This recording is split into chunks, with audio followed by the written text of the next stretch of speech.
We don't always choose how love starts. Minsan nagsisimula yon sa isang tingin, sa isang sulyap, sa isang pagkakaibigan, sa isang common interest, sa pagiging magkaaway o sa isang gabi ng pagkakamali na magbubunga pala ng habang buhay na kaligayahan. Dear Amihan Stories presents Twins After a One-Night Mistake with a Doctor. Written by Ate Samuha 21.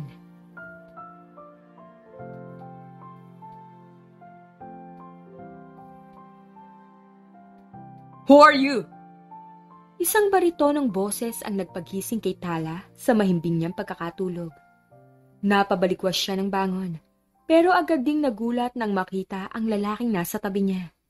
Wala itong saplot pang itaas at tanging kumot lang ang nakatapis sa pang-ibabang bahagi ng katawan nito. Ngunit napagtanto niya na parang iisa lang ang kanilang kumot. Ah! Sino ka? Anong ginagawa ko rito? Napatili siya. Nang kumilos ang lalaki ay nahila nito ang kumot na nakabalot sa kanyang katawan. Mahigpit niyang hinila yon paakyat sa kanyang dibdib. Ilang beses pa siyang napakurap at umawang ang labi.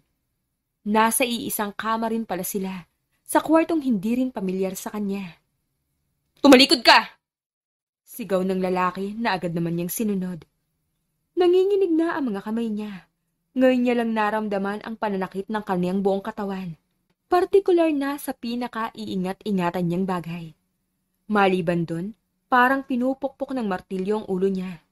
Pilit niyang inalala ang nangyari kagabi, bago siya napunta sa nakakailang na sitwasyon na yon. Ano bang nangyari, Tala? Paano ka napunta sa lugar na to? At bakit may kasama ka estranghero?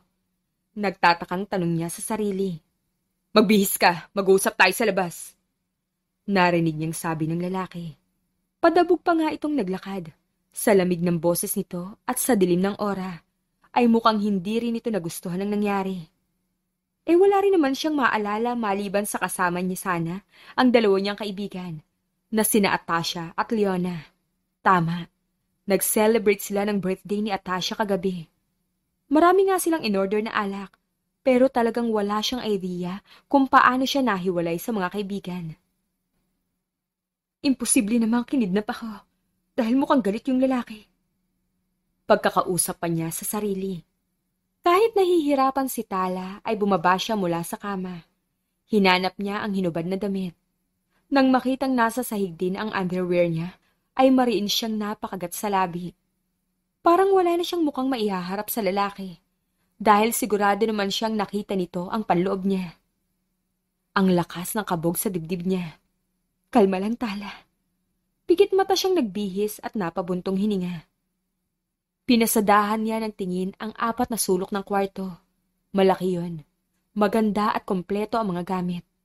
Sa itsura pa lang ay may idea na siya kung nasaan sila sa mga oras na yon. Lumabas na siya.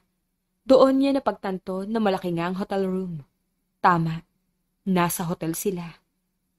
Tahimik na nakaupo sa gilid ng sofa ang lalaki. Nakayuko at mahigpit ang pagkakahawak sa sariling buhok. Base pa lang sa mga ikinikilos nito, ay alam niyang naguguluhan din ito, o baka nga nagsisisi na rin. Lumapit siya rito, sakalang umupo ng tuwid ang lalaki.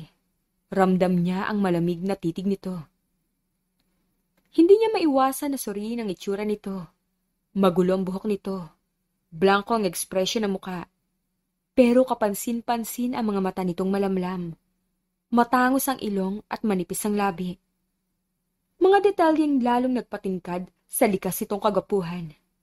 Para lang siyang nakakita ng isang anghel na bumaba mula sa kalangitan. Bahagya siyang umiling. Isinantabi ang pagkamangha sa lalaki dahil may problema pa siyang kinakaharap. Umupo na lang siya sa tapat nito. Anong nangyari? Paano nagkasama tayo rito sa hotel? Panimulang tanong ng lalaki. Hindi ko alam. Wala naman ako maalala. Mahinahong sambit ni Tala. Ano ang huli mong naaalala bago ka napunta rito? Usisa pa nito. Desperadong tinig. Kasama ko ang mga best friends ko. Birthday kasi ni Leona kaya nasa bar kami. Wala na ako masyadong naaalala pa dahil sa dami ng nainom ko kagabi. Ikaw ba? Balik na tanong niya pagkatapos niyang magpaliwanag. Gusto niya ring marinig ang istorya nito. Magkasama rin kami ng mga kaibigan ko. Yun lang. Sambit nito, muling napahinga ng malalim.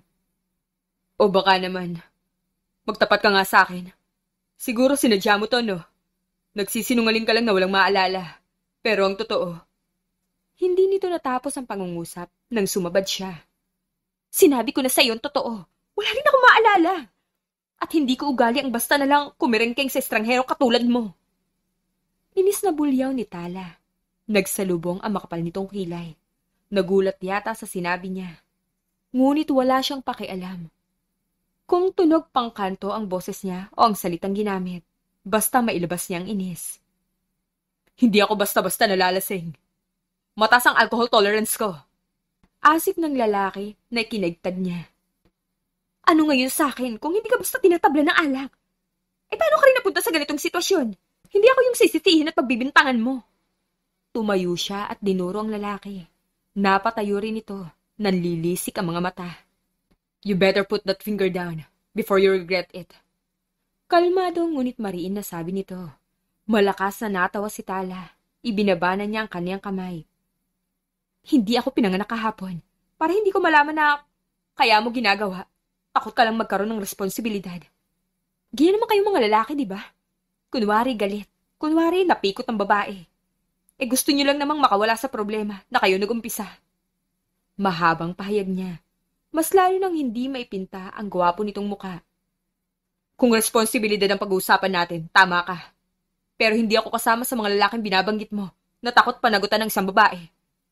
Kung sana wala akong sabit, di ba? Anito na siya naman ang naguluhan. Anong ibig mong sabihin? Gulat niyang tanong. Itinaas ng lalaki ang kamay. Napasinghap siya nang makita ang singsing sa daliri nito. Kasal ka na? Parang gusto ni Tala sampalin ng sarili. Alam niyang malaking kasalanan yon. Engage. Next month pa ang kasal namin ng fiancé ko. Kaya ako naisip na baka pakana mo to dahil maraming may ayaw sa relasyon namin. Malamig na usal ng lalaki. Wala ka rin naman talagang pinagkaiba sa mga lalaking yun. Sige, panalo ka na. Wala ka naman dapat ikabahala pa. Walang nawala sa'yo. Sa akin meron. Total one night stand lang naman to. Kalimutan na lang natin ang nangyari. At sana hindi na magtagpo pa landas natin. Goodbye! Pasigaw na sambit ni Tala. Tumalikod na siya ngunit bago pa siya makalapit sa pinto, ay nagsalita ito. Wait, anong pangalan mo? Tanong nito. Binalingan niya ang lalaki at saka umiling. Mas mainam na hindi na natin kilala ang isa't isa, mister. Walang emosyon na sabi niya. Muli siyang tumalikod, subalit tinawag na naman siya nito. Ano pa bang kailangan mo sa akin? I believe na sa'yo to. Sambit nito. Nasa kamay nito ang handbag niya. Marahas na kinuha niya yun dito at saka umirap. Hinila nito ang kamay niya. Naramdaman niya tuloy ang boltahe ng kuryente na tumutulay sa kanyang ugat. Nakapagtataka kung saan yun nagmula. Call me if you need anything. Sabi nito. Binigyan pa siya ng calling card. As if ay tatawagan pa niya ito. Wow, responsable ka na ngayon? Sarkastikong tanong niya. Pinunasan niya ang kamay na tila narumahan nito. Napansin niyo ng binata, kaya nagsalubong ang mga kilay nito. What if you get pregnant? Tila nababahalang tanong nito pabalik. Sana naisip mo yan, bago mo ako sinumbatan na kasalanan ko. Kahit mabuntis pa ako, hindi kita hahabulin. Ayoko sa lalaking katulad mo, na nakikipag-anuhan sa iba kahit may fiancé na. Aniya bago tuluyang umalis sa kwartong yon. Nasa elevator na siya nang tiningnan niya ang calling card nito. Cairo Fuentebella. Wow, doktor ka pala, hindi halata. Pero wala ka pa rin kwentang lalaki. Naiiling na sabi niya. Napasandal na lang siya sa malamig na pader. Naisip niyang tawagan ang mga kaibigan. Hinanap niya ang cellphone sa kanyang bag. Si Leona ang una niyang tinawagan. Pero ang babae, hindi man lang sumasagot sa kabilang linya. Kaya si Atasha ang sunod niyang tinawagan.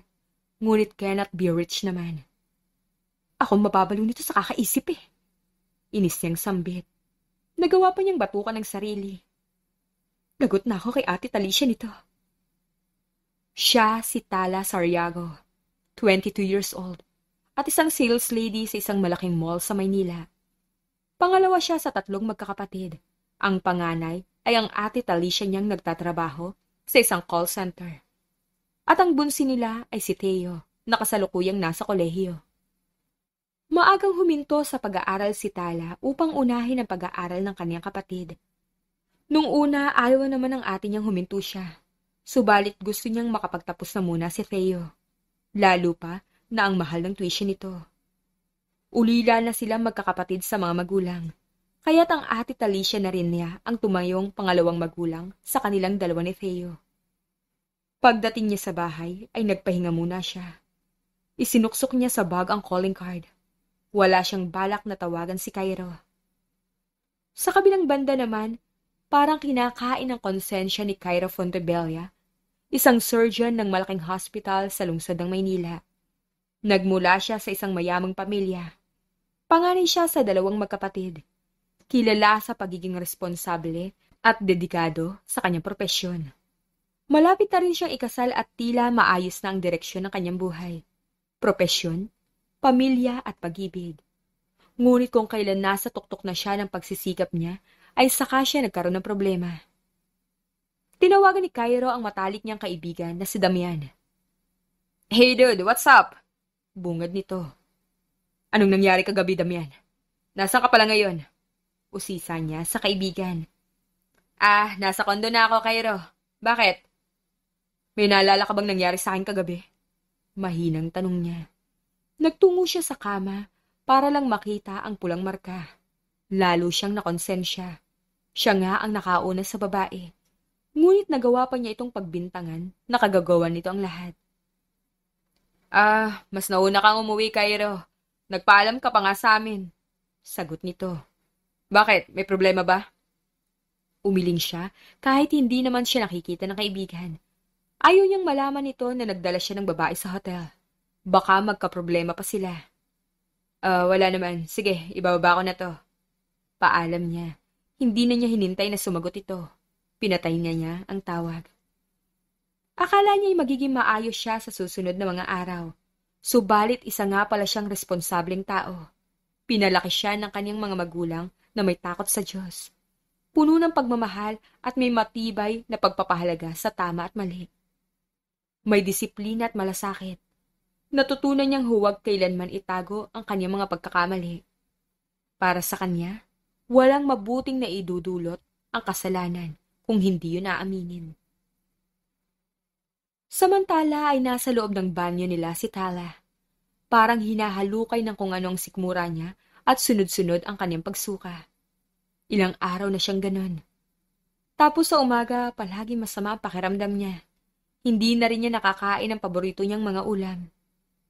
Nang nahimasmasan ay naghilamos na siya at nagmumo. Nagulat pa siya nang makitang nakatayo ang nakatatanda niyang kapatid sa hamba ng pinto. Nakakross ang magkabila nitong braso. Pagtapat ka nga sa akin, Tala. Buntis ka ba? Walang prenong tanong sa kanya ni Talisha. Nabigla siya, ni hindi niya yun naisip. Ano, magsalita ka, buntis ka ba? Mabait ang ate niya, ni minsan hindi niya ito nakitang nagalit. Lagi itong kalmado. Hindi ko alam, ate. Kinakabahan na sagot niya. Ang bilis ng tibok ng puso niya. Natatakot sa posibleng naisip ng kanyang kapatid. Sabi sa akin ni Teo, hindi ka raw umuwi ng gabing yun. Hindi ka na niya tinanong pa dahil nagpaalam ka sa amin na magsa-celebrate lang kayo ng birthday ni Leona. Saan ka galing nung araw na yon na parang pagod na pagod ka pag-uwi, Tala? Mas lumamig ang tono nito. Nanginginig na agad siya sa takot. Tala, ano? Magsalita ka! Sorry, ate. Wala akong maalala ng gabing yun. Basta, nagising na lang ako na... Napahikbi na siya. Hindi na niya magawa pang tapusin ang sasabihin. Gamitin mo to. Lumabas ka pagkatapos. Wika nito sabay bigay sa kanya ng 2 pregnancy test kit. Nung isang araw ko pa to nabili. May hula na ako sa nangyayari sa'yo. Hinintay ko lang na sabihin mo. Pero mukhang miski ka, walang idea sa nangyayari sa'yo. Lumabas na ang ate niya pagkakuha niya sa pregnancy test kit. Nanginginig ang mga kamay niya. Pinakalma na muna niyang sarili bago yun ginamit. Two red line nga ang lumabas makalipas ang ilang minuto. Positive na nagdadalang tao siya. Para siyang hihimatayin. Kasalukuyan na siyang nakaupo sa sofa. Nakaupo sa tapat niya si Talisha at nasa pang-isahang sofa rin ang bunso niyang kapatid. Alam mo, Tala, hindi naman ako galit sa'yo eh. Ang gusto ko lang, huwag ka magtago ng importanteng bagay. Gusto ko na wala tayong secret sa isa't isa. Nakatatandang kapatid niyo ako ni Theo. Ako na naging kapalit sa posisyon ng nanay at tatay natin. Responsibilidad ko na kayo. Kaya, paano kung may problema kayo? Tapos wala man lang akong kaalam-alam? Paano ko kayo matutulungan? May hinanakit na pahayag ng kaniyang kapatid. Walang halong galit, pero tila sinisisi nitong sarili. Ayokong mag-alala ka pa, ate. Mahinang sabi niya sa bayo ko. Sa sitwasyon mo ngayon, Tala, mas lalo ako nag-aalala sa'yo. Mainam na ang may nalalaman ako. Paano kung may nangyaring masama sa inyo ng magiging anak mo? Seryosong tanong nito. Tumulo ang luha niya sa narinig na magkakaanak na nga siya, na wala pa sa plano niya. Okay lang malaman natin ng mas maaga, Tala, para wala tayong pagsisihan sa huli. Malaki ang pasasalamat ni Tala sa ate niya. May malasakit ito at malawak ang pangunawa. Natanggap nito ang nangyari sa kanya nang hindi siya sinusumbatan. Tayong tatlo na lang ang naiwan sa pamilyang to, Tala. Theo, tayo lang ang magkakampi. Kapag isa sa inyo ang nasaktan, dobleng sakit ang nararamdaman ko. Nangako ako sa mga magulang natin na aalagaan ko kayo. Nagsusumikap ako para mabigyan kayo pareho ng magandang kinabukasan. Hindi baling maubos ako, basta maayos kayong dalawa. At kapag napagod ako, kayo ang pahinga ko. Mahabang pahayag ni Talisha sa kanila. Napakaswerte nila ni Theo na may kapatid silang handang gawin ang lahat para sa kanila. Salamat, ate.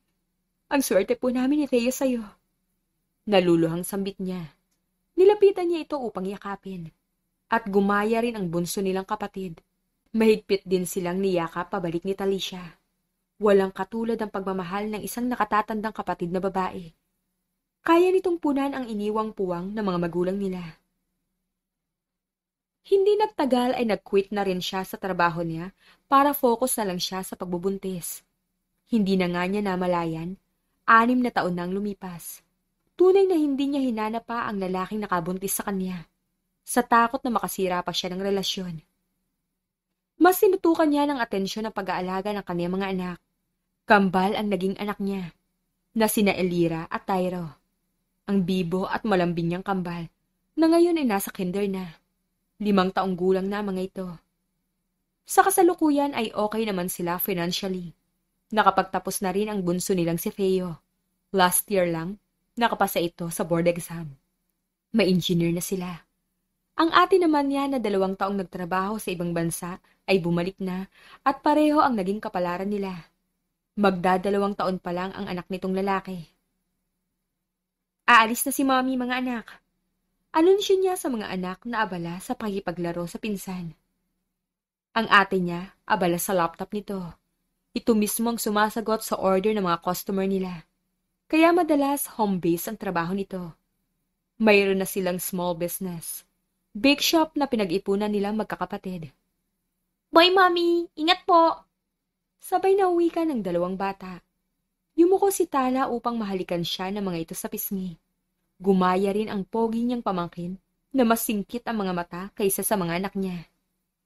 Mag-iingat ka, Tala, paalala ni Talisha.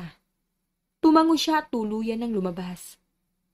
Nakatira sila sa isang secured na village, ngunit nasa Manila pa rin naman. Minsan, naiisip din ni Tala si Cairo, ang ama ng mga anak niya. Simula na magkaanak sila, hindi na niya ito nakalimutan. Naalala na rin niya ang nangyari nung gabing yon. Kusa pala siyang sumama sa lalaki at talagang inaya rin siya nito. Napailing na lang siya at napangiti. Samantala, vacation leave ngayon ni Cairo. Sa nakalipas na taon, ngayon lang niya naisipan na magpahinga. Nasa tahanan siya ng kapatid niyang si Nicolas. Naunahan pa siya nito na magkaroon ng pamilya. Hindi na rin kasi niya itinuloy ang kasal dahil sa kasalanan niya. Seriously, Nicolas? Nagpatayo ka talaga ng barbecue house dito sa village nyo? Naiiling niyang tanong sa nakababatang kapatid. Humalakak ito. Ayaw na kasing ipagpatuloy ng asawa kong pag-aaral niya, kuya. Gusto ko na may iba siyang pagkakaabalahan sa bahay habang nasa trabaho ako. Kuya, pakibantayan na muna yan Pakikisuyo nito at naiwan na nga siya sa tindahan. May sari-sari store pa ito. Kakaiba talaga ang isang yun. Kumikita ba sila rito? Parang walang taong dumadaan dito kahit ang daming bahay. Komento niya. May ipinatayo itong hindi kalakihan na tent. 5 lang ang nakalagay na round table. Inilabas ni Cairo ang telepono. Tiningnan niya ang update tungkol sa pagpapahanap niya sa isang tao. Mag-4 na taon pa lang nang sinubukan niyang hanapin ang babaeng nakasama niya ng gabing yun. Mahirap tong hanapin, lalo na at hindi niya alam ang pangalan nito. Passport size na picture lang nito ang ipinuslit niya sa wallet nito. Magandang babae. Hindi yung itsura na madalas niyang nakikita. Iba ang ganda nito. Napakaamo at parang inosente. Hello po, Manong! Napaigtad si Cairo nang may kumalabit sa kanya. Nang humarap siya sa pinanggalingan ng maliit na boses, ay higit siyang nagulat. 3 bata ang nasa harapan niya ngayon. May maliit na batang lalaki na sa tansya niya ay nasa edad na 2 taon pa lang. Ang dalawa namang mas malaki ay magkamuka at mukhang kambal. Lalaki at babae ang mga ito. Nang magtama ang mga mata nila ay nakaramdam siya ng kung ano sa dibdib. Parang hinihipnotismo rin siya ng 2 pares ng mga mata na yun. Bakit? Tanong niya na makabawi. May barbecue na po ba? Ang mas malaking batang lalaki nagtanong. Sumilip pa ito sa ihawan. Wala pa mga bata, bumalik na lang kayo mamaya. Tugon niya sa bata na ikinanguso ng mga ito. Nasaan po ba si Kuya Nicolas? Bakit ikaw po nagbabantay ng tindahan niya, Manong? Cute na tanong ng batang babae. Binuhat nito ang kasamang maliit na bata patungo sa monoblock. Kaya nag-alala siya nang umakyat din ito sa mesa. Teka lang, baka mahulog ka! Sigaw ni Cairo. Lalapitan sana niya ang bata pero bigla na lang pumalaho ng iyak. Hala po, lagot ka sa mami niya! Pinaiyak mong pinsan ko! Pananakot sa kanya ng batang babae. Napakamot siya sa batok. Huwag mo kasi siyang paupuin sa monoblock, bata. Pananaway niya. Sinisisi mo po ako, Manong? Nakasimangot at tanong ng batang babae. Umiling naman siya at pinakalma ito. Hindi naman. Sige na, umuwi na muna kayo sa inyo. Balik na lang kayo mamaya, wala pang barbecue. Mas mahinahon na sabi niya para hindi ito magtampo. Sumabad naman ang batang lalaki. Pero gusto na po namin kumain nun, Manong.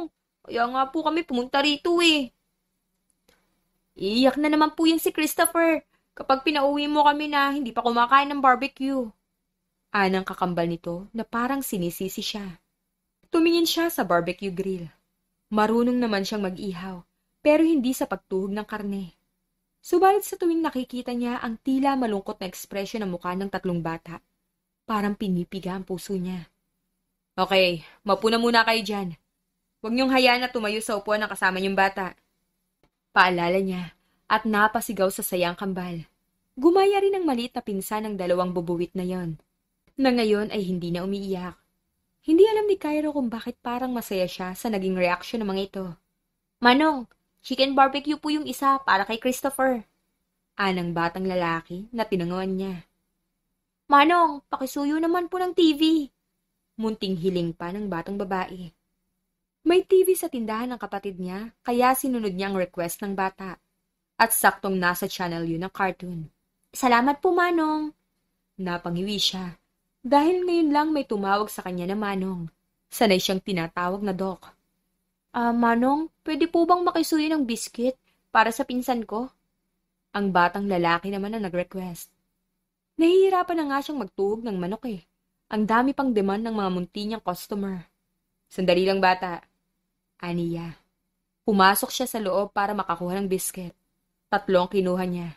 Sinamahan niya na ng mineral water. Ano ba mga pangalan niyo? Usisa niya. Ako po si Elira. Cairo naman po ang pangalan ng kakambal ko. Ito pong maliit na pinsan namin si Christopher. Pakilala ng batang si Elira. Medyo natuwa siya dahil magkasing tunog ang pangalan nila ng isang bulinggit. Cairo Fontebella ang pangalan ko. Tawagin niyo na lang ako na Manong, pabukas po! Magalang na pakikisuyo ni Elira sa kanya. Hindi pa nga siya tapos magsalita eh. Kinuha niya ang bote ng tubig, saka yun binuksan. Inilapag niya yun sa mesa at bumalik na sa ginagawa. Saka lang siya binalikan ng kapatid niya nang nakapag-ihaw na siya ng 6 na barbecue. Tinawanan pa siya nito nang makita kung sino ang makulit niyang customer. Sino sila, Nicholas? Alam ba ng mga magulang nila na nandito sila? Tanong niya sa kapatid. Ito na mismo ang tumapos sa ginagawa niya. Oo, pumupunta lang sila kapag walang pasok sa school ang kambal, kuya. At hindi sila literal na bumibili. Umuutang sila. Paliwanag sa kanya ni Nicholas. Napasinghap siya. Ang mga batang yan marunong ng umutang? Nasaan ba mga magulang nila? May trabaho sa bake shop ang mami nila. Kasama nila palagi ang tita nila. Yung mami ng mas maliit na bata, engineer ang tito nila, kuya. Bakit umuutang pa? Grabe, kay bata pa. Tinuruan ng gawin yun? Kunot ang noong tanong niya. Tinawanan naman siya ni Nicholas. Mas okay na raw yun kaysa bigyan sila ng pera. Nag-iingat ang mami nila. Minsan, sinubo ng isang bubuit na yan yung piso. Kaya umutang na lang sila. Babayaran naman agad kapag nakauwi na yung mami nila. Anito na ngayon ay mas naiintindihan niya. Kilala mong parents nila, Nicholas? Hindi masyado, kuya eh. Kapit-bahay lang namin sila, pero mababait ang magkapatid na Sariago. Wika pa nito, hindi raw kilala pero nasabing mabait. Ako na magbibigay niyan sa kanila. Pagboluntaryo niya, saka kinuha mga barbecue. Nag-thumbs up pa sa kanya si Nicholas. Wow! Ang bango talaga ng barbecue! Amoy palang masarap na! Bulalas ni Elira, na ikinangiti niya. Hindi niya mapigilan ang maliw sa bata. Sige na, kumain na kayo. Niliitan ko yung barbecue ng pinsan niyo. Baka bumara sa lalamunan niya.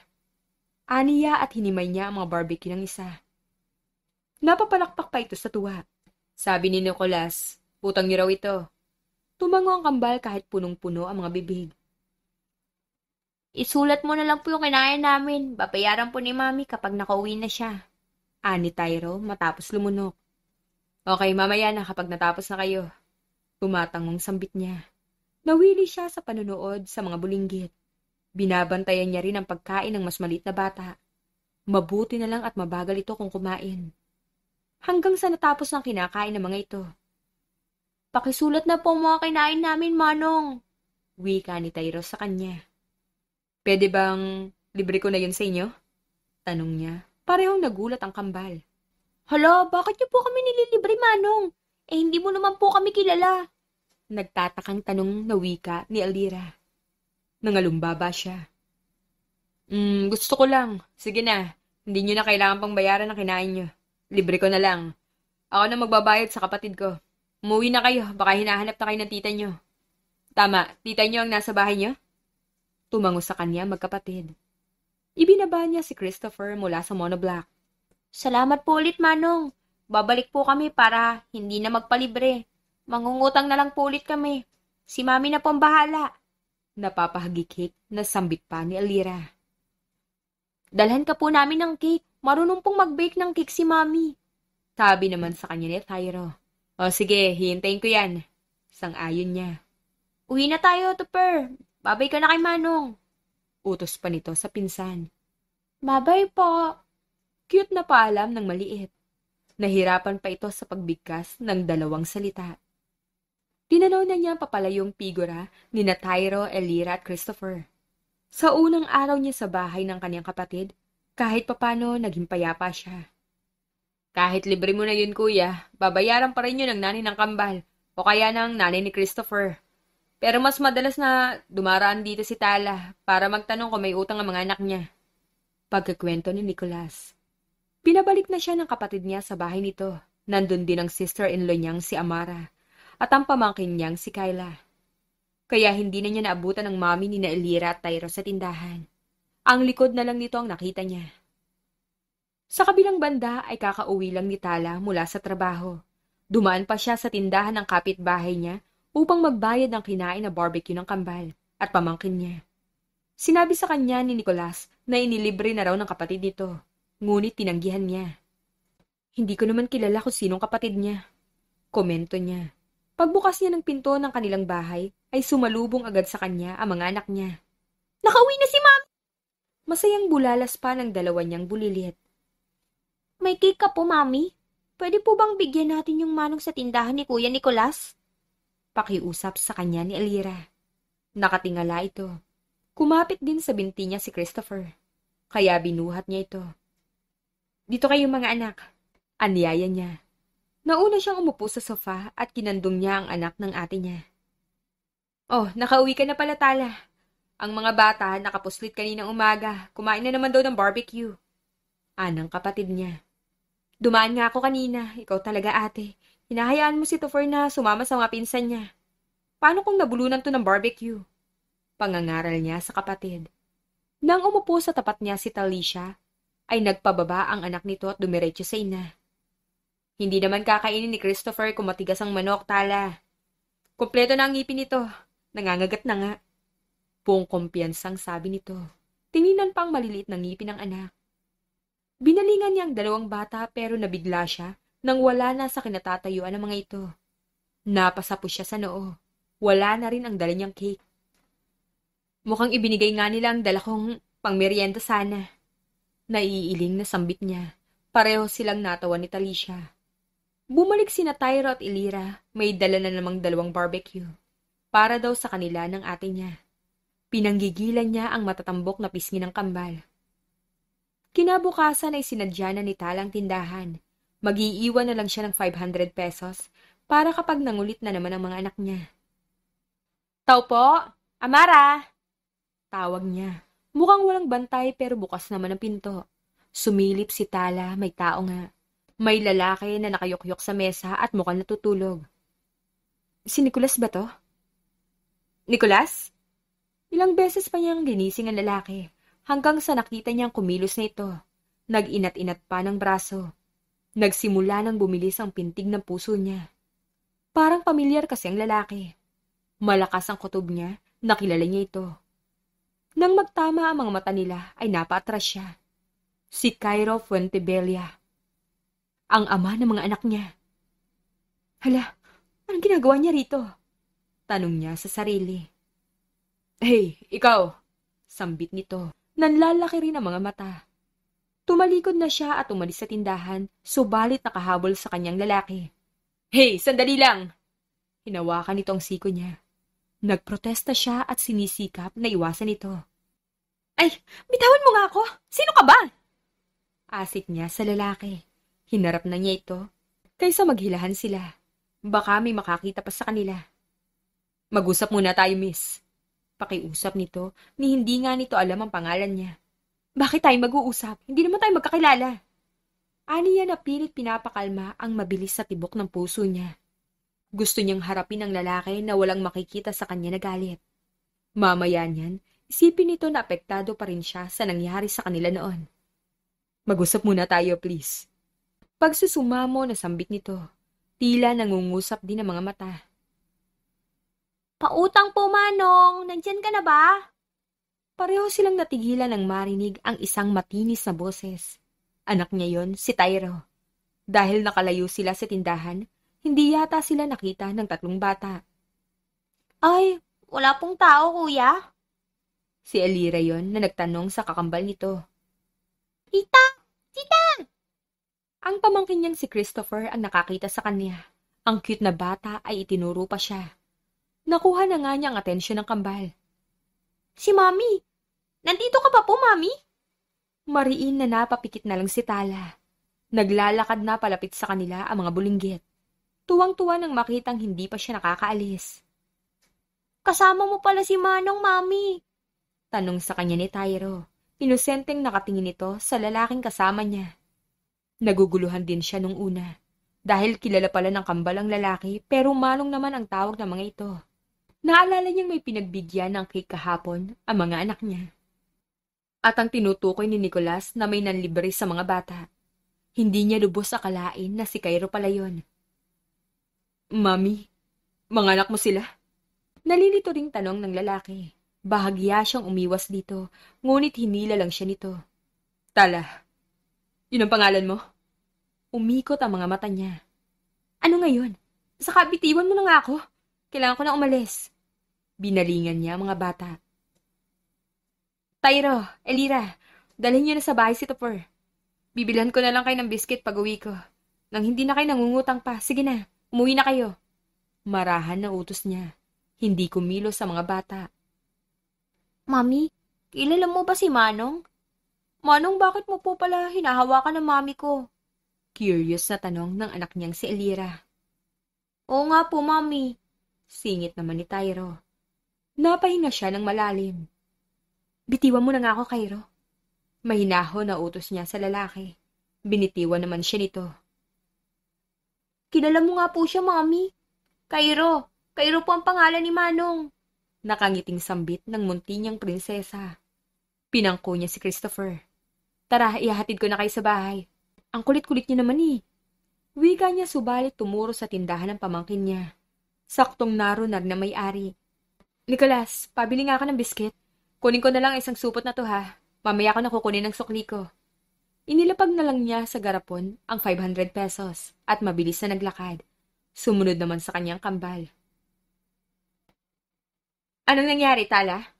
Bungad ng kapatid niya, nakalalabas lang ng bahay nila. Ate, huwag mo na munang palabasin to mga bata. Doon na muna kayo maglaro sa loob. Tyro, Elira, huwag pasaway, mga anak ha. Paalala niya. Marahan niyang pinisil ang magkabilang pisngi ng dalawa niyang anak. Opo, mami! Sabay na sagot ng mga anak niya. Paglabas naman niya ay naroon pa rin si Cairo. Halatang naghihintay sa kanya. Ano pa bang kailangan mo, Cairo? Hindi pa tayo tapos mag-usap? Gusto ko lang malaman ng totoo, Tala. Anito, parang sanay nang banggitin ang pangalan niya. Ano bang totoo? Inis niyang tanong, na kunwari hindi niya alam ang tinutukoy nito. Ang kambal. Maiksing sabi nito. Kung iniisip mong ikaw ang tatay nila, pues nagkakamali ka. Mga anak ko sila sa ibang lalaki. Nagkaroon ako ng boyfriend, kaya huwag ka na mag-aksaya pa ng panahon sa bagay na wala namang kinalaman sa'yo. Malamig na usal niya sa lalaki. Nilampasan na niya ito. Subalit kahit nasa trabaho na siya, hindi niya mapigilan ang mag-alala sa mga anak niya. Kung bakit ba kasi muling nagtagpo ang landas nila ni Cairo. Natsyempohan pang nakita nito ang kambal. Ang kukulit din naman ng dalawang pulilit. Maya-maya lumitaw na rin sa isip niya ang imahe ng lalaki. 6 na taon nang lumipas, ngunit parang walang nagbago sa mukha nito. Masigit itong gumuwapo sa paningin niya. Napatakip sa kanyang pisngi si Tala. Hindi niya dapat inaalala ang lalaking kasal na. Tatawagan niya sana ang ate niya upang tanungin kung ano ang ginagawa ng mga bata. Pero naibaba niya ang cellphone nang makita kung sino ang pumasok sa bake shop. Anong ginagawa mo rito, Cairo? Kunot noong tanong niya rito. Bibili ako ng cake. Obvious sa tugon nito. Napatayo siya ng tuwid. Parang nahiya naman siya ron. Anong klase ba ng cake ang gusto mo?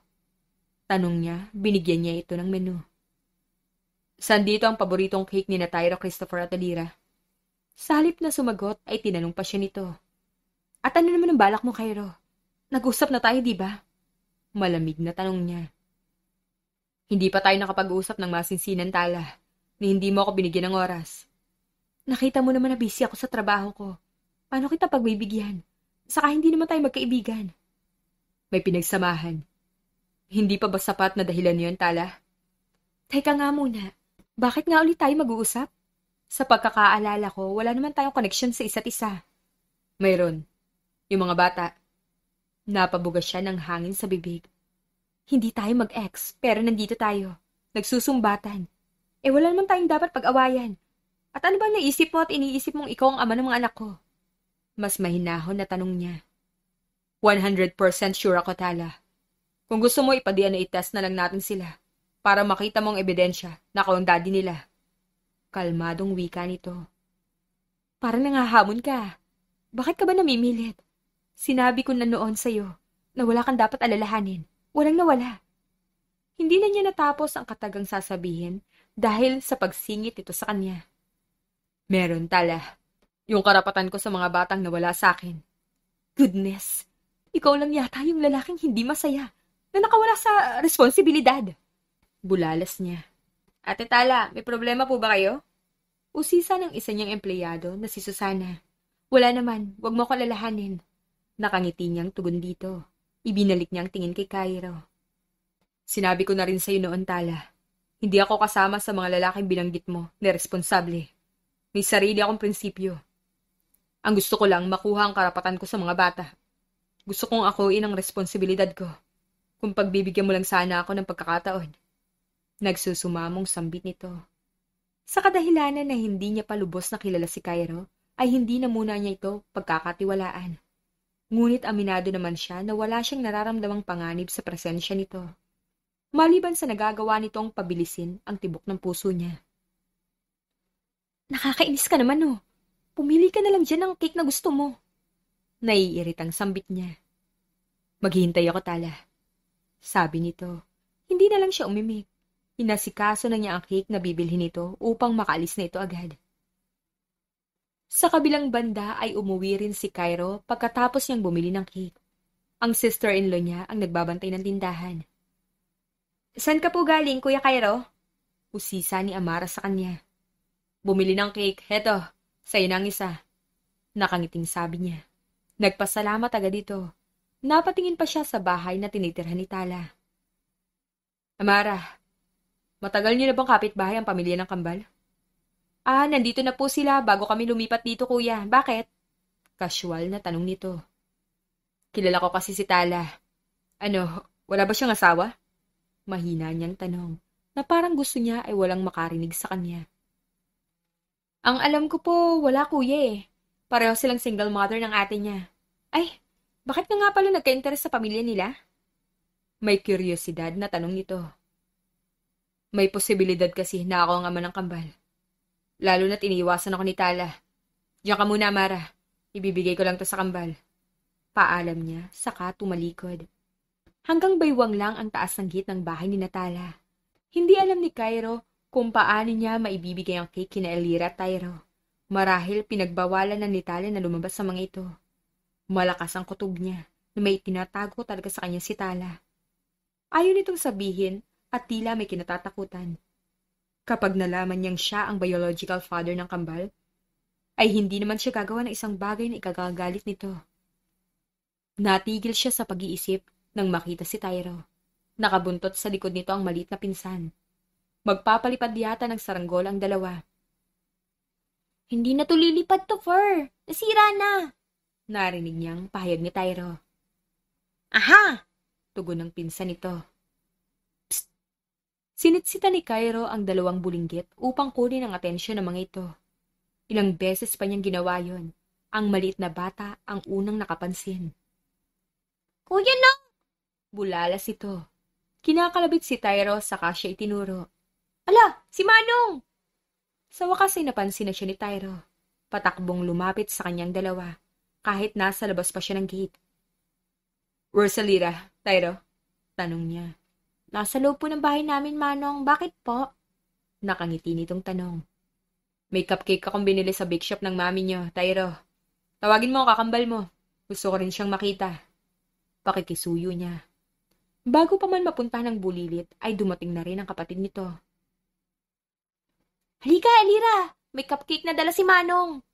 Tawag nito sa kakambal. Ang batang babae ay nagmamadali ring lumapit.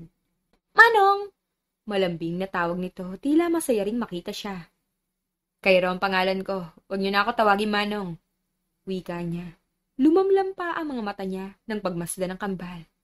Ngayon nga ay nararamdaman niya ang mabilis na pintig ng puso niya. Oo, medyo nakikita niya ang sarili niya sa mga ito nung bata pa lamang siya. Subalit parang naghahalo yun sa mukha nila ni Tala. Ayaw mo ng Manong? Sige po, pero ano po ba ang trabaho mo? Inosenteng tanong ni Tyro. I'm a surgeon, Tyro. Tugon niya. Ay! Isa ka po palang doktor? Sige po, Dok na lang ang itatawag namin sa'yo. Masayang suggestion ni Elira na tinanguan niya. Bubuksan po namin ang gate, Dok. Pasok ka po. Anyaya pa ni Tyro sa kanya. Hindi na, baka magalit ang mami niyo kapag pinapasok niyo pa ako. Heto na ang cupcake. Share niyo na lang ang mami ni Christopher. Aniya. Ibinigay na niya ang isang box ng cupcake. Nagpasalamat ulit ang mga bata at kumakaway pa noong papasok na sa bahay ang mga ito. Nakontento si Cairo. Kaya sana ipagbigyan na rin siya ng pagkakataon ni Tala na makausap ito. Isa ito sa dahilan kaya hindi niya itinuloy ang kasal nila ng babaeng napupusuan ng mga magulang niya. Tama, arranged marriage talaga ang mangyayari noon. Kung nakapag-isip lang siya ng tama noon, hindi na niya pinaalis pa si Tala. Marahil isa na silang masayang pamilya ngayon. Alam ni Cairo na hindi natuturuan ang puso na magmahal, ngunit sisikapin niyang mahalin ang ina ng mga anak niya. Samantala ay maagang umuwi si Tala. Nakisuyo siya sa isa niyang staff. Ito na muna magsasara ng bake shop. Ang ate niyang tumawag sa kanya. Pagkarating niya, bumungad sa kanya ang mga maleta nilang mag-iina. Mami, alis daw po tayo? Nagtatakang tanong ng anak niyang si Tyro. Bihis na rin ito. Ang anak niyang babae, akap-akap ang backpack. Tahimik lang na nakaupo sa sofa. Ate, ano mga to?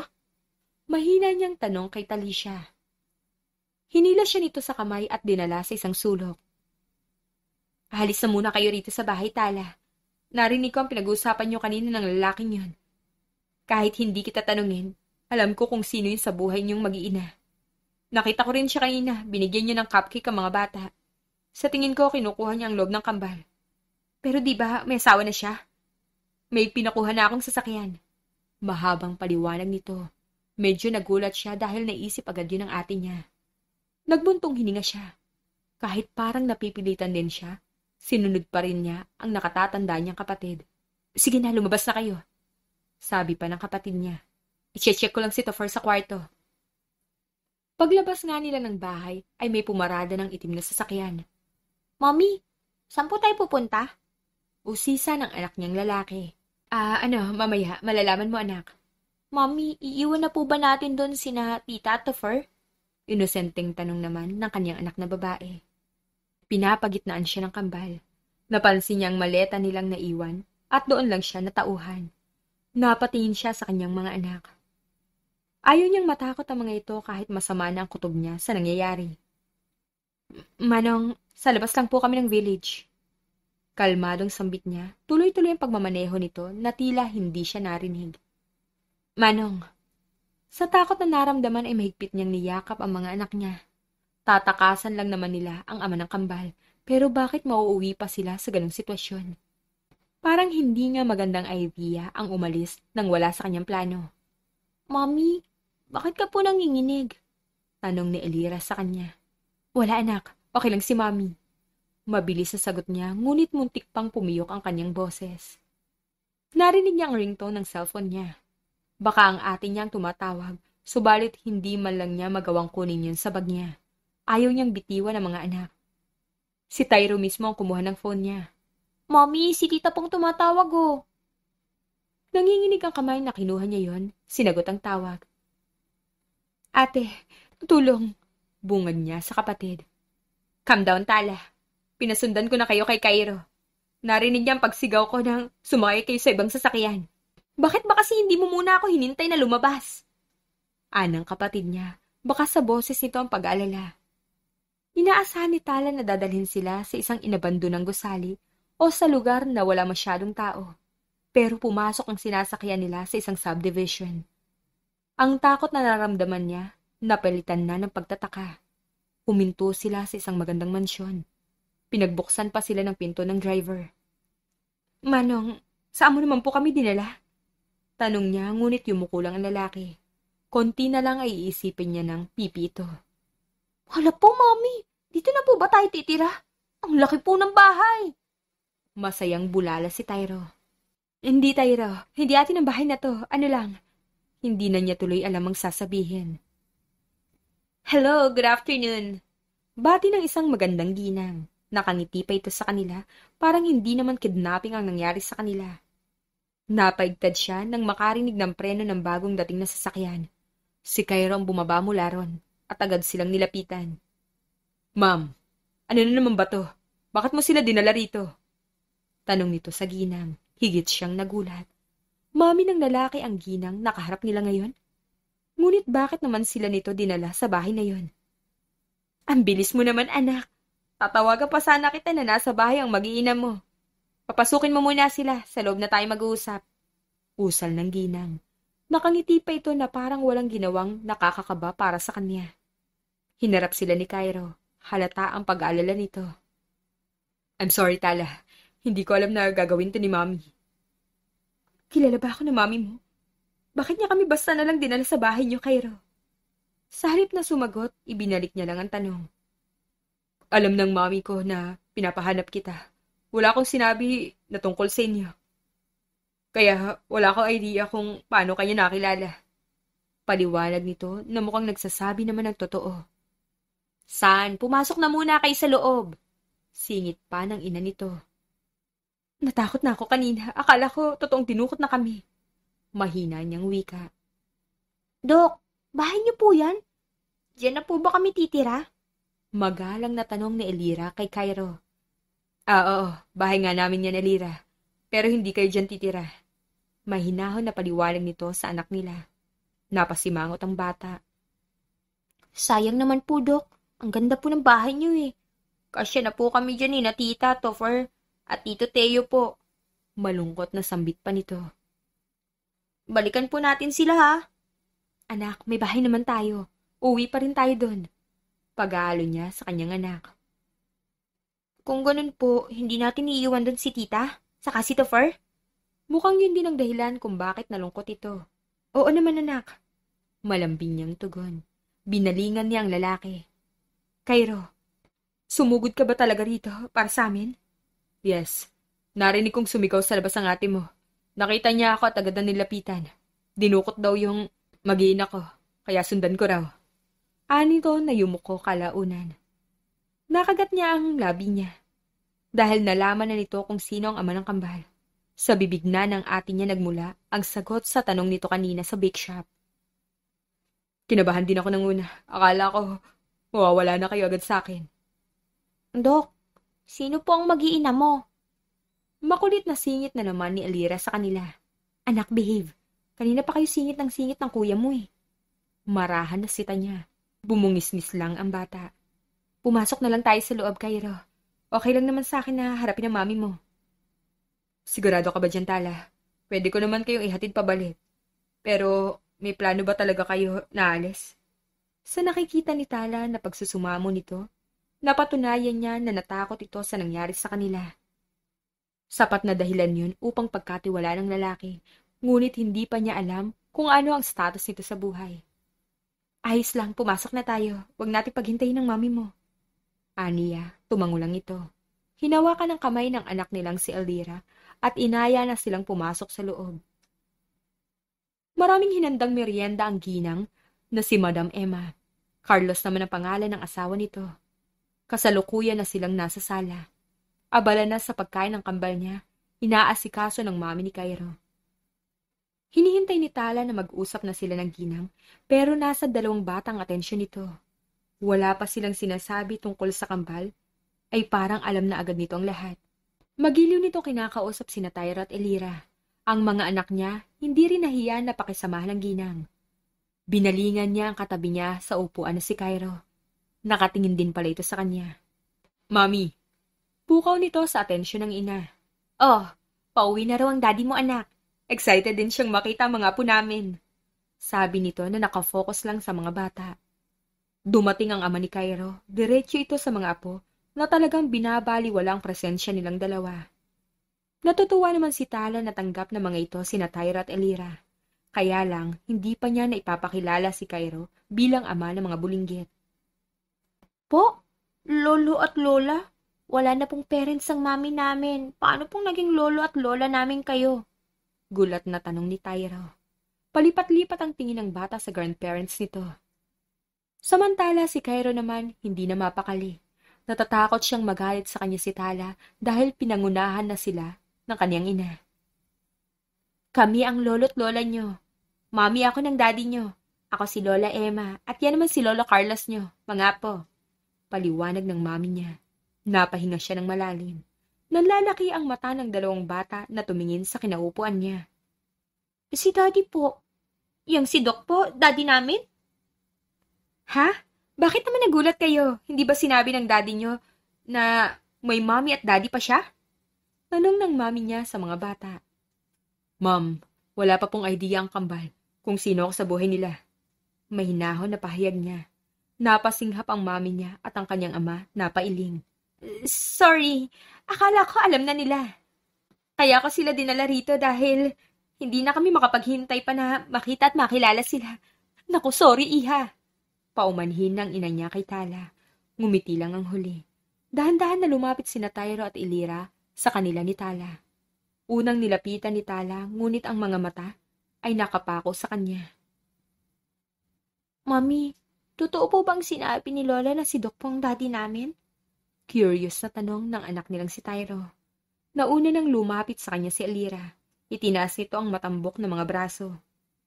Nakangiting binuhat niya ang anak at masuyo niyang hinalikan ang tuktok ng noon nito. Ikaw po bang daddy namin? Sorry po, hindi ka namin kilala. Paghingi nito ng paumanhin. Dahilan para mag-init ang sulok ng mga mata niya. It's okay, baby. Wala ka namang kasalanan. Ako dapat na mag-sorry. Dahil wala si daddy nung ipinanganak kayo. Wala ako sa mga panahon na kailangan ng mami niyo ng karamay. Aniya, lumapit na rin sa kanya si Tyro. Binuhat niya rin ito at pinaupo rin sa kandungan niya.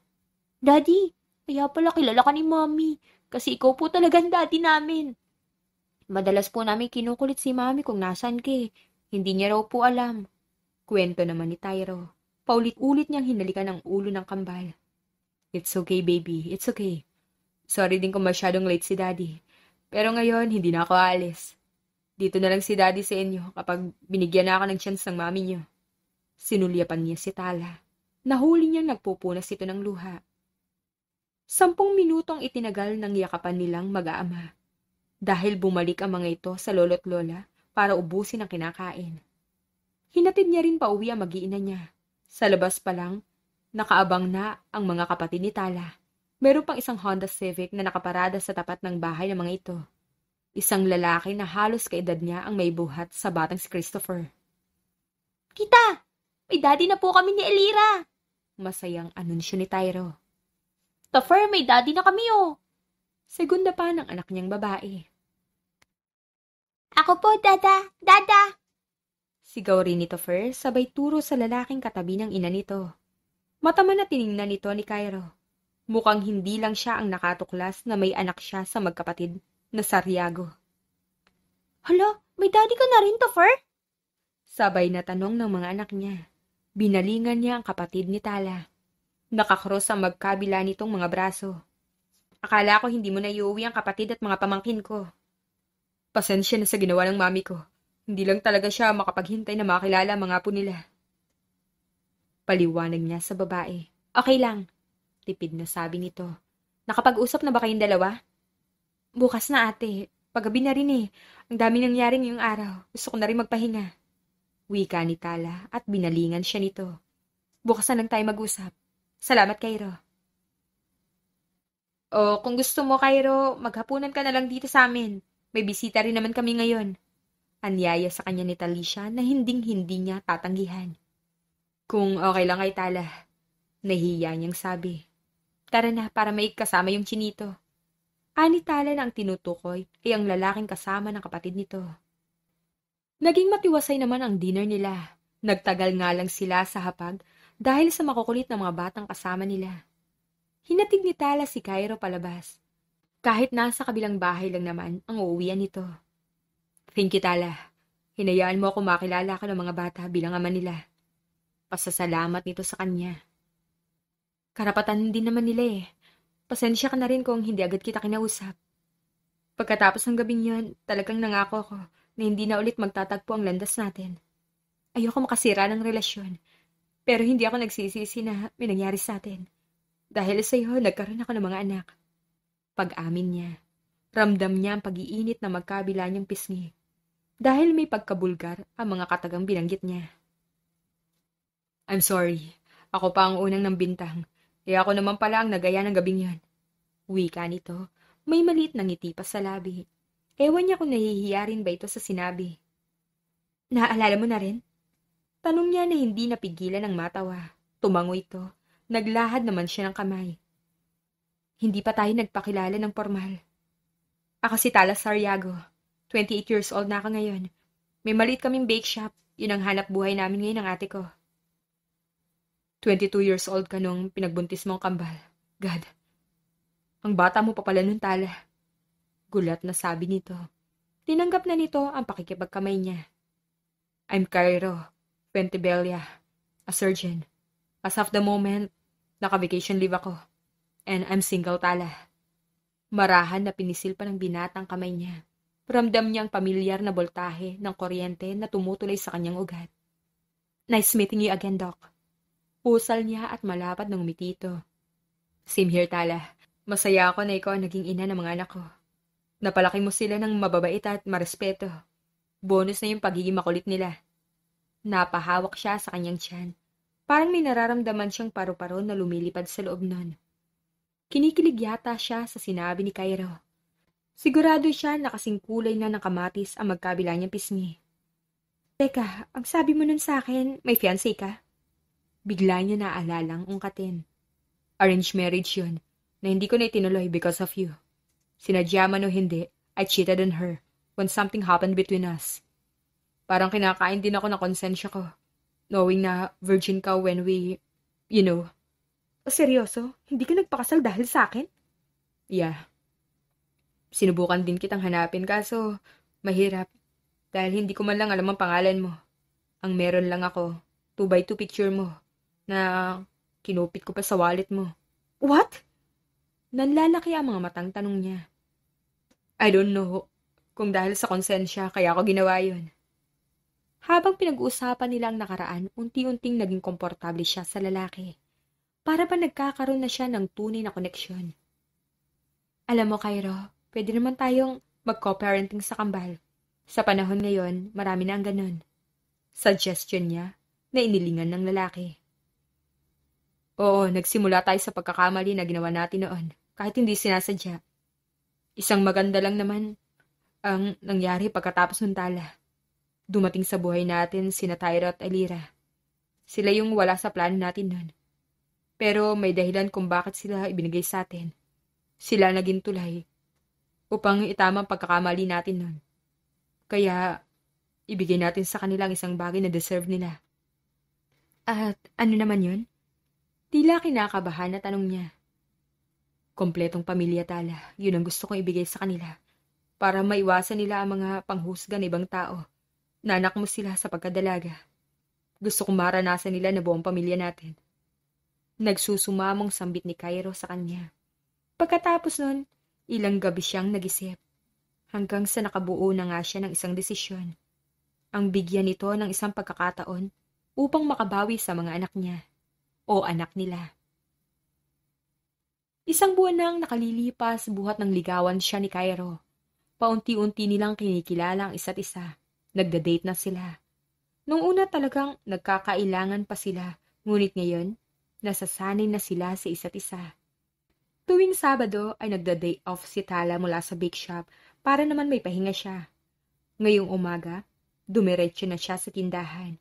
Madalas ron sila nagkikita ni Cairo. Ipinagluluto sila palagi ng binata ng breakfast. Dahil doktor ito, may limitasyon na ang mga anak nila sa pagkain ng barbecue. Bumalik na rin ito sa trabaho. Umuuwi nga lang sa bahay ng kapatid nito para mas malapit sa kanila ng mga bata. Himala na hindi pa nagigising ang mga bata. Wika nito, napasulyap pa sa bahay nila. Marahan na sumimsim siya ng kape. Magkatabi silang nakaupo ni Cairo.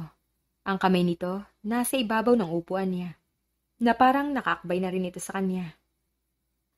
Mararamdaman ng mga yon na wala ako sa tabi nila. Aniya, narinig niya mahina nitong tawa. Bakit hindi ka na ba makapaghintay na madali mo na lang silang makikita sa ganitong oras? Yeah, pero hindi naman kita minamadali, Tala. Anito na ikinangiti niya. Ibinaba niya ang tiyan niya sa mesa at binalingan ito. Sanay na siya sa mabilis na pintig ng puso niya sa tuwing kasama niya si Cairo. Maliban dun, payapa ang puso't isipan niya. Napatunayan na ng lalaki na hindi ito responsable. Sinisikap nitong makabawi sa kanilang mag-iina kahit hindi niya hinihiling. Gusto mo bang gawin na nating opisyal ang relasyon natin, Cairo? Mahinahon niyang tanong. Ngumiti ito, hinawi pa ang kanyang buhok. Kasasabi ko lang, no pressure, okay? Pagpapaintindi nito. Hindi ba hassle sa'yo ang bumiyahe ng malayo mula sa trabaho mo? Nag-aalala naman niyang tanong. Nope. Nabibigyan pa nga ako ng inspirasyon. Excited pa ako umuwi. Sa umaga, hindi na lang ako ang papasok. May kasama na ako. To be honest, ni minsan hindi ko naisip na gano'n na magiging sitwasyon ko kapag nagkapamilya na pala ako. Pagkikwento ni Cairo. Kahit muntik ka nang ikasal nun? Imposible naman yata yun. Naiiling niyang wika. You can say na handa na ako mag-settle down. Pero hindi ko pa talaga nakikita yung mayroon na talaga akong pamilya. Ngayon lang tala. Wika nito, parang nakangiti rin ang mga mata nito. Then, gawin na nating opisyal ang lahat ng to.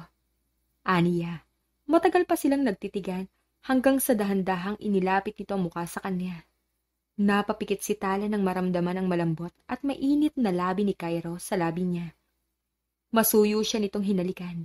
Napakapit siya sa damit nito nang mas lumalalim ang halik nila. Parang wala na nga silang pakialam kung may makakita pa sa kanilang dalawa. Basta magawa lang nila ang nais sa mga puso nila. Mami, Daddy? Noong una, hindi nila masyadong pinansin yon, hanggang sa may humila na pareho sa damit nila. Doon lang sila natauhan at dumistansya, kapwa nila tiningnan ng kambal na inosenteng nakatingala sa kanila. Humihikab pa si Tyro habang nagkukusot ng kaliwang mata si Elira. Ang tagal niyo naman pong mag-kiss, Daddy, Mami, nagugutom na po ako. Nakasimangot na sabi ni Elira. Natawa si Cairo. Binuhat na niya si Elira at pinaupo sa tabi niya. Good morning, anak. Alam mo, istorbo kayo ng kuya mo. Mami, wala naman po kami ginagawa ni Elira.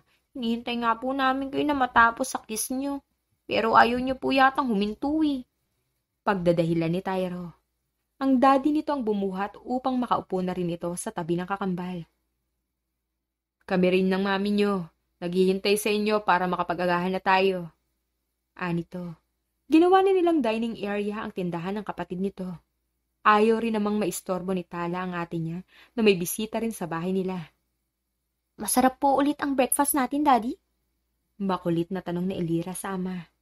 Opo, basta si Daddy ang magluluto, masarap ang pagkain natin. Tugon nito sa kanilang anak. Napairap siya nang tumingin to sa gawin niya. Nagbubuhat na rin ito ng sariling bangko, ngunit aminado naman siya na magaling talaga itong magluto. Bisitahin natin ang grandparents niyo, mga anak. 1 week niyo na rin silang hindi nakikita eh. Suhestyon niya na agad na ikinatuwa ng kambal. Humalik sa noo niya si Cairo. Ang bait pala ni Mami. Tukso nito sa kanya. Tinawanan niya lang ito. Nang araw na yun ay natuloy ang pagbisita nila sa bahay ng mga magulang ni Cairo. Sinabi rin nila na opisyal na ang relasyon nilang dalawa. Natuwa ang mag-asawang Fuentebella. Magkakaroon na raw ng pamilya for real ang panganay na anak ng mga ito. Sa mundong puno ng komplikasyon at damdaming paikot-ikot, may mga taong dumediretso sa punto. Hindi dahil nagmamadali, kundi dahil pareho silang sigurado. Yun ay sina Cairo at Tala. 1 buwan pa ang lumipas at ikinasal na agad sila. Grand wedding ang nangyari. Mayaman kasi ang pamilya ng napangasawa niya. Elegante ang kanilang kasal. Isang kasal na hindi niya akalaing magkakaroon siya. Congrats ulit sa inyo, ate, Kuya Cairo. Masayang bati sa kanila ni Theo. Namumula pa ang mga mata nito. Thanks, bro. Ikaw na raw ang susunod. Anang asawa niya rito. Nagkamay pa ang dalawa. Talagang naging malapit na rin kay Cairo ang kapatid niya. Best wishes sa inyo, Tala, Cairo. Alagaan mo ang kapatid ko, ha? Paalala ng ate niya. Tinapik nito sa balikat si Cairo. Katabi nito ang isang matangkad na lalaki na si Kenji Takahashi, half Filipino at half Japanese. Ang ama ng pamangkin niya. Kaya naman pala singkit ang mga mata ni Christopher. Mana ito sa ama. I will, Talisha.